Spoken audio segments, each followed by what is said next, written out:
Most people will spend their entire lives chasing money without ever understanding how wealth is actually built. That is the uncomfortable truth nobody says out loud, because society teaches people how to earn before it ever teaches them how to own. So millions of intelligent, hard-working people wake up every morning believing they are moving toward financial freedom while quietly moving further away from it. And the real tragedy is not that they failed. The tragedy is that most of them will never realize it until decades have already passed. Not because they lacked ambition, not because the opportunity was never there, but because they were taught the wrong game from the very beginning. They were taught to survive financially, not to think strategically, not to think like owners. And wealth, real wealth, is almost always the product of long-term thinking, not short-term performance. Think about what happens the moment a young professional earns their first serious paycheck. Immediately, the world begins pulling that money away from them, not by force, but psychologically. A nicer apartment, a financed car, luxury clothing, weekend spending dressed up as self-care, subscriptions, status purchases, lifestyle upgrades that feel harmless individually, but become financially dangerous collectively. And because the income is rising,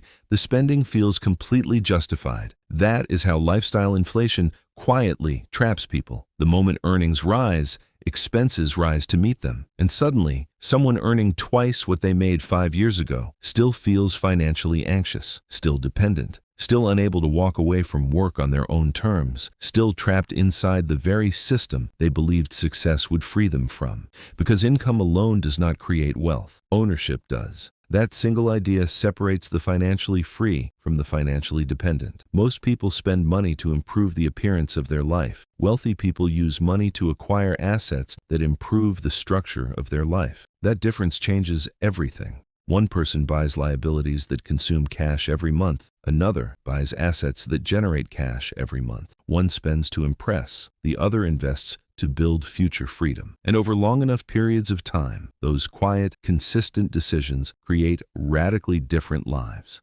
Warren Buffett once said that if you don't find a way to make money while you sleep, you will work until you die. Most people hear that and nod. Very few actually build their life around it, because real wealth building is psychologically uncomfortable, especially in the beginning. Real investing feels slow. Real compounding feels invisible for years. Real financial discipline almost never receives social recognition. Nobody celebrates the person quietly buying index funds every month. Nobody applauds delayed gratification. Nobody films videos about consistency because consistency looks completely unremarkable in real time. And yet, almost every significant fortune in history was built through some version of patience, ownership, and compounding. Charlie Munger spent decades making one argument very clearly: avoid unnecessary stupidity consistently for long enough, and the results eventually become extraordinary. But modern culture teaches the exact opposite. Consume now, show success early, upgrade constantly, spend before building, move fast emotionally. People are quietly encouraged to look wealthy long before they ever become wealthy.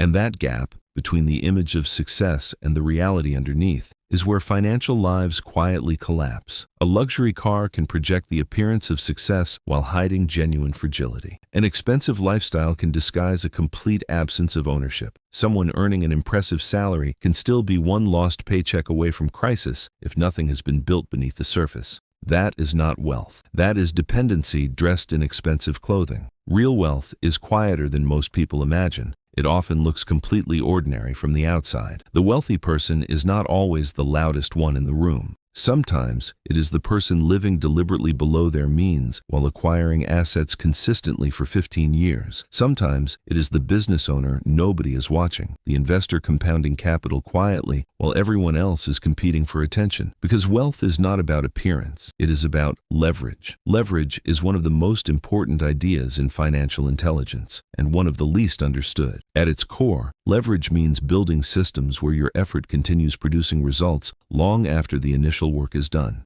An employee trades time for money directly. An owner builds systems. An investor owns pieces of systems. That distinction does not just change your bank account, it changes the entire trajectory of your life. A salary can improve your lifestyle, but ownership improves your future. That is why some people work hard for 30 years and still remain financially fragile, while others, earning less, slowly become free. The wealthy think about time differently. Most people sell their present to pay for their present. Wealthy people invest parts of their present to own their future. And that requires a specific kind of emotional discipline, because delayed gratification is not simply a financial strategy. It is psychological resistance against human nature itself. People are wired for immediate rewards, immediate pleasure, immediate proof that they are progressing. That is not weakness. It is biology. But it is also why emotional spending is so financially destructive. People rarely buy things purely out of need. They buy things to feel successful, to feel respected, to quiet insecurity, to temporarily fill a gap that money cannot permanently close. And the marketplace understands this perfectly. Entire industries exist not to sell products, but to sell identity, belonging, status, the feeling of significance. Luxury marketing has never been about the object. It has always been about the emotion attached to it. And people who haven't yet separated their self-worth from their spending will finance entire lifestyles for the benefit of people they barely know. Meanwhile, the financially intelligent person is asking a completely different question. Not, what can I buy, but what can this money become in 10 years? That is the investor's lens.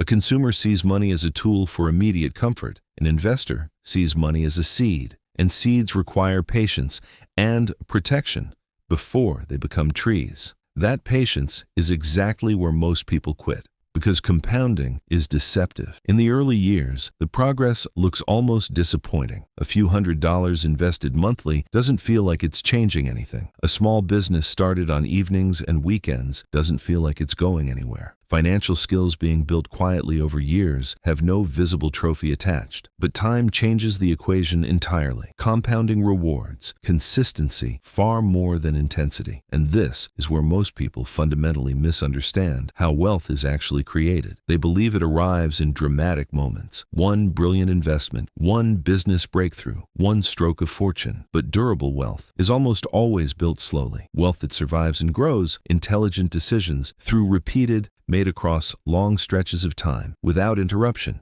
That is why patient investors reliably outperform emotional ones. Patience is not a passive quality. In finance, patience is a strategic advantage. Consider two people earning roughly the same income across 10 years. The first sees each raise as permission to upgrade his life. A better apartment, finer vacations, a newer car, clothing that signals where he's going. From the outside, his life looks polished and successful, but beneath the surface, his expenses have risen as fast as his income. The image has consumed the money before ownership could form. The second approaches income differently. He still lives well, but he treats every paycheck as fuel for building something. Part of each payment acquires assets, long-term positions, equity, ownership in systems beyond himself. In year 1, the difference between them is almost invisible. In year 10, it is enormous, because wealth is rarely built in the moments people are watching. It is built quietly, consistently, while everyone else is focused elsewhere. And eventually, time makes the difference impossible to ignore. The truly wealthy understand something most people spend a lifetime circling, but never fully grasping. Money is not valuable because of what it buys. Money is valuable because of the freedom it can purchase. Freedom to control how you spend your time. Freedom to choose meaningful work over necessary work. Freedom